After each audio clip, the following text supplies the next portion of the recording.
Alors quand on est sorti du minibus, je me suis dit, c'est quoi ce bordel? Je voyais le paysage au fond, avec l'Ardèche qui coulait de gauche à droite. Ça change de Marseille, n'empêche. Je voyais les arbres au loin avec les oiseaux qui criaient. Ça n'a rien à voir avec les voitures en tout cas. Après, le chemin avec les valises, c'était un gros...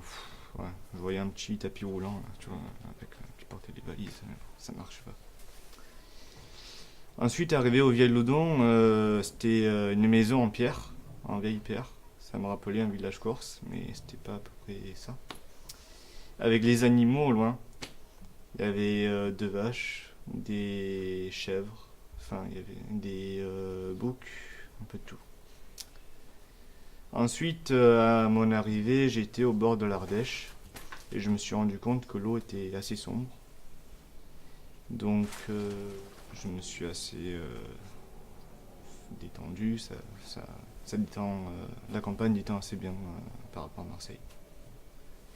Quand on a été voir les chèvres le 2e jour, le mardi matin, pour aller traire les chèvres, c'était assez marrant. Il fallait il fallait essayer de tenir la mamelle pour traire. Il fallait essayer de faire sortir le lait. Et ensuite, on a fait du fromage avec. Pourquoi on mange? Il n'y a pas d'autre chose qui vous pousse à manger, qui vous donne envie de manger ou qui vous donne pas envie de manger? Les odeurs, la gourmandise. les fruits et les kebabs. Les trucs bien sucrés là. Donc les goûts changent aussi, ça c'est intéressant de savoir. Les garçons, vous écoutez là, alors là du coup ouais, c'est pas mal. Donc les goûts changent, vous êtes d'accord que les goûts changent entre le goût que vous avez quand vous étiez petit et maintenant? Ouais. Avant j'aimais pas les épinards. Avant j'aimais pas le pastis et maintenant j'aime bien. Donc là par exemple dans un potager, est-ce que vous savez reconnaître certains aliments? Là par exemple, qu'est-ce que c'est? Bon en plus c'est marqué, je pas. La plante qui est là, donc est là, vous savez ce que c'est ça? Du romarin. Non. Ouais, c'est des tomates, c'est des plantes de tomates. Là, Du fenouil. ça? Non, c'est de la fraise, non? C'est de la fraise. D'accord? Donc on va se faire passer la barquette, moi je vous propose, et qu'on sente d'abord avant de manger. Et de faire passer la barquette surtout, c'est très important. Qu'est-ce qui vous plaît dans la fraise? Qu'est-ce qui vous plaît dans la fraise? C'est sucré, c'est sucré. Ouais. Sucré exquillant. Cette Le texture jus. sensuelle et érotique. D'accord. Le jus et l'arôme.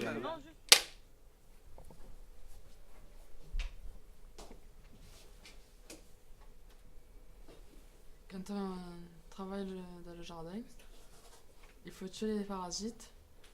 Et les parasites sont des escargots. Parce qu'ils dévorent les cultures.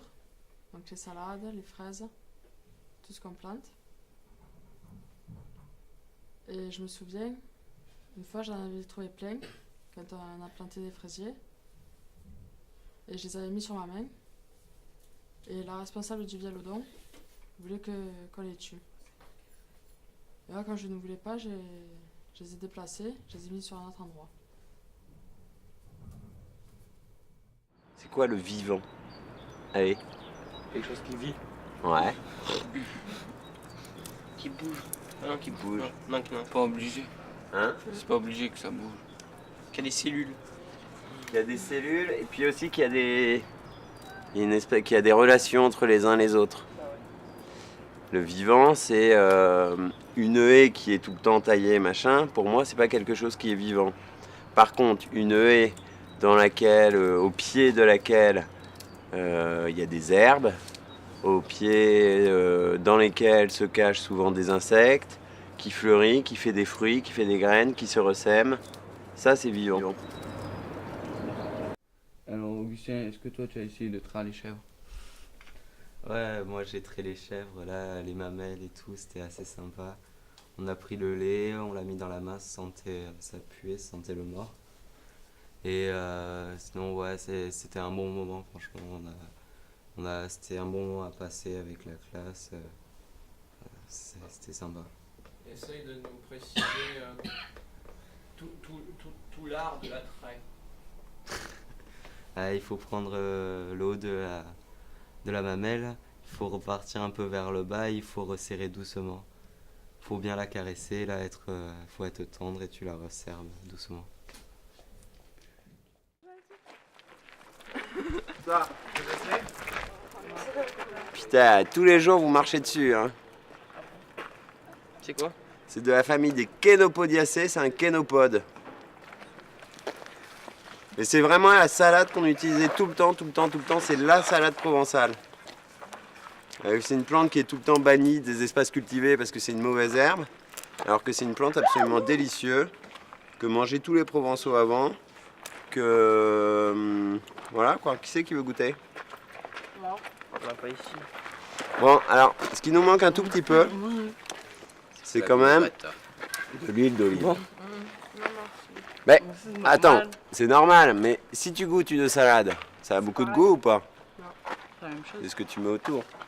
Bon, alors peut-être que après on va rajouter de la couleur un peu.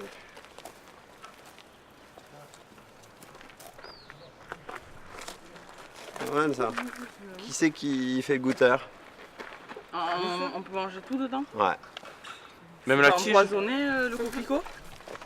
Moi, je peux goûter. Pourquoi quand j'étais petite, maman m'a dit de pas manger des coquelicots? Parce qu'on a tendance à le confondre. Ça c'est papaver roeas. Vous savez que toutes les plantes elles ont un genre, une espèce, une famille. On parle latin entre jardiniers, on est d'accord. Et le coquelicot, il est de la même famille que le papaver somniferum.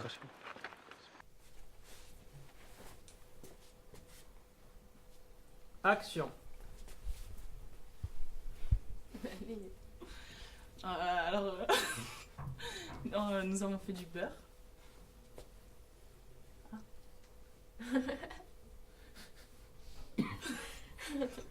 Mais comment fait-on du beurre? Eh ben, nous avons pris du lait entier que nous avons secoué dans des petites bocales. Des petits pots. Des petits pots, voilà. On peut faire le mouvement. Il fallait secouer énergiquement. Et ben après, au final, ça fait du beurre. Non, mais il y a eu plusieurs stades. Hein. Au début, c'était liquide, enfin, parce que c'était du lait, donc c'était liquide. Et après, au fur et à mesure, ça en fait, à un moment, on déliquidisait. Ouais, on avait l'impression qu'il n'y avait plus rien, qu'on secouait dans le vide. Mais justement, il fallait continuer parce que c'était le stade de la chantilly. Et donc après, il fallait continuer à secouer. Et après, on sentait la petite motte truc de beurre se balader avec un petit liquide. Et là c'était prêt. Il fallait bien que ce soit compact. Et après, on le sortait. Et on séparait le liquide de la motte. Et donc la motte, c'était le beurre. Tout simplement. Après, on a goûté le beurre. Ouais, il était bon. Ah oui? Allez, action! Des gestes amples et vigoureux. Ben, je me rappelle de l'apéro. Avec un bon vin rouge, un bon rosé, du bon saucisson, du pain de la campagne, de là-bas quoi. C'était vraiment sympa. Ça vous permettait de partager, de se découvrir un peu plus, de partager des moments un peu plus sympas avec les potes. Ouais, voilà. Et sur la fabrication du pain, ça c'est une expérience intéressante. On a beaucoup appris de la fabrication du pain. Elle nous a expliqué comment faire, comment on devait faire toutes les techniques pour le fabriquer. Quand on fait la fleur, qu'on le retourne pour pas faire entrer l'air. On a vachement appris. Et puis le pain il était bon. Voilà, et après il y avait cette sensation de malaxer la pâte et tout. Ah, ça c'était bien aussi. Et c'était aussi rigolo parce que ça me foutait de partout. Mais et puis ça change un peu du pain qu'on achète tout fait parce que c'est nous qu'on l'a fait. Et voilà quoi, après on l'a mangé, il était tarpin bon. Et, en fait c'était chacun produit quelque chose pour quelque chose. C'était une petite genre de chaîne alimentaire. Et on s'y retrouvait tous, que ce soit les bêtes, la nature et nous. Ici. Ah bah alors les valises, je vais prendre 1h30, comme ça moi je me cale tranquille. Ouais.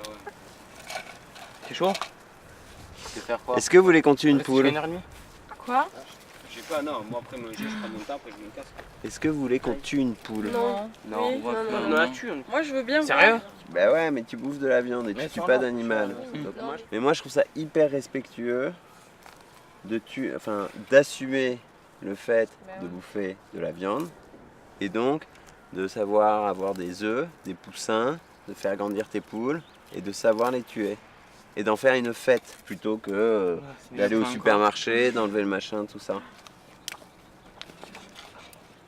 Et donc ça serait une bonne expérience au mois de mars. Moi je tue rien. Allez, au mois de février, vous allez chercher des poussins, ça coûte 1,50 €. Faites un poulailler. Ouais, mais dans un appartement, Non, c'est non, pas non. très pratique. Non, moi Et aussi, j'ai c'est eu un des appartement poussins, ici, mais là pas tués. On a dit qu'on on s'inscrivait dans la nature, ça y est. On n'a pas le droit et en plus. Pourquoi vous n'avez pas le droit? Mais si, il faut prendre le droit à un moment, et à un moment, si tu le fais bien, si on voit que tu t'en occupes tous les jours, chut, si tu t'en occupes tous les jours, si tu as un vrai respect du poulailler, de la poule et de l'environnement tout autour, mais personne ne vous dira On rien. tue, les gens, ça sert à rien. Et ensuite, Tu ramènes un sanglier. et ensuite, c'est la fin de l'année, au mois de juin, le poussin a 4 mois, donc un matin à 8 h on arrive, on lui tord le cou pour la mettre dans le coma, on lui coupe le cou, on la met à l'envers pour récupérer tout le sang avec lequel on fait de la sanguette, on vide l'intérieur de la poule, on la met dans l'eau bouillante, on arrache les plumes qu'on suspend à un fil parce que bref, et ensuite on a un poulet quoi. Et c'est mieux que le poulet à 2 € de Noailles. C'est un poulet qui a du goût. C'est un poulet qu'on peut partager à 15 personnes. Et à un moment, tu sais ce que tu manges quand même. En plus, avec ton poulet, tu mets des pétales de coquelicot, un peu de kénopode, des crucifères, du pissenlit, du coquelicot. Et voilà, c'est une bonne journée. On fait ça l'année prochaine? Ah, moi, Pas, non. moi, je Allez, fais pas, je suis pas du tout. jamais. Et pourquoi? Moi, je veux bien. Et tu tues pas un animal, mais alors arrête de manger des animaux. Moi je mange, mais j'ai pas envie de le voir mourir. Et vous pensez pouvoir vivre au Viodon pendant des années? Le Vialodon, c'est quand même assez. C'est rustique, Pas éloigné un peu, de hein. tout, mais ouais, et puis il y a vraiment pas beaucoup de monde et. Bon, c'est un peu. Faut aimer J'aime bien, être mais. isolé, hein. On est peut-être un peu trop isolé. Donc, la vie sans portable, difficile. Non, non, franchement, non. Moi, ça me manquerait pas. Non, ça. Donc, j'ai mes amis avec moi. Non, mais sinon, ça va. Ah ouais. Moi, j'ai vécu 16 ans sans téléphone, donc c'est pas une semaine qui va me. Sans internet, sans portable, impossible. Ah, internet, non. Quand même, non, quand même avoir un peu internet, mais sans. Avec modération.